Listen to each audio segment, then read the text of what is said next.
بسم الله الرحمن الرحيم.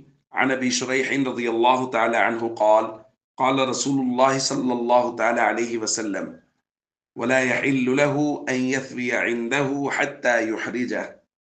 رواہ البخاری۔ نبی کریم صلی اللہ علیہ وسلم نے ارشاد فرمایا کہ مہمان کے لیے جائز نہیں کہ وہ اپنے میزبان کے پاس اتنے دن ٹھہر جائے کہ اسے تنگی میں ڈال دے۔ دوستو، شریعت مطہرہ کا یہ مزاج ہے کہ جب دو لوگ آپس میں کوئی معاملہ کر رہے ہوں تو شریعت دونوں کے لیے الگ الگ ہدایات دیتی ہے۔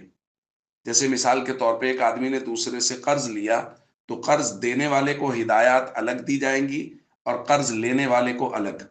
قرض لینے والے کو کہا جائے گا کہ جلدی لوٹانا، اور قرض دینے والے کو کہا جائے گا اگر لوٹانے میں کچھ تاخیر ہو جائے تو تم عفو و درگزر سے کام لینا۔ بالکل ایسے ہی مہمان اور میزبان کے لیے الگ الگ آداب و احکام بیان کیے گئے ہیں۔ میزبان کو کہا گیا مہمان آ جائے تو اللہ اور آخرت پر جو شخص ایمان رکھتا ہے اس کو چاہیے وہ اپنے مہمان کا اکرام کرے، اس کو عزت دے، پھر ایک دن پرتکلف کھانا بنائے، 3 دن تک اس کو کھانا کھلائے، اور 3 دن کے بعد بھی کھلائے گا تو صدقہ کا ثواب ملے گا۔ اور اس کے ساتھ مہمان کو جو ادب بیان کیا اور ہدایت دی وہ یہ کہ مہمان کے لیے یہ جائز اور مناسب نہیں ہے کہ وہ اتنے زیادہ دن ٹھہر جائے کہ میزبان تنگی میں پڑ جائے۔ تو یہ شریعت مطہرہ کا خوبصورت انداز ہے دو طرف ہدایات دینے کا۔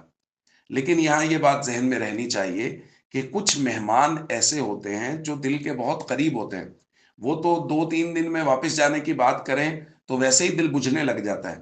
جیسے بیٹیاں اپنے والدین کے گھر جب جاتی ہیں، یا کوئی استاذ اپنے شاگرد کے گھر آتا ہے، یا کوئی بہت قریبی دوست جب کسی دوست کے پاس جاتا ہے تو وہ تو جب بھی واپس جانے کی بات کریں تو دل بجھ جاتا ہے۔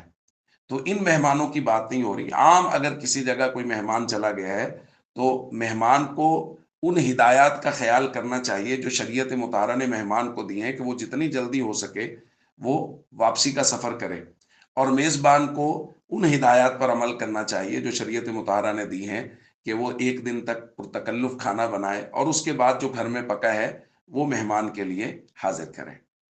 والسلام علیکم ورحمۃ اللہ وبرکاتہ۔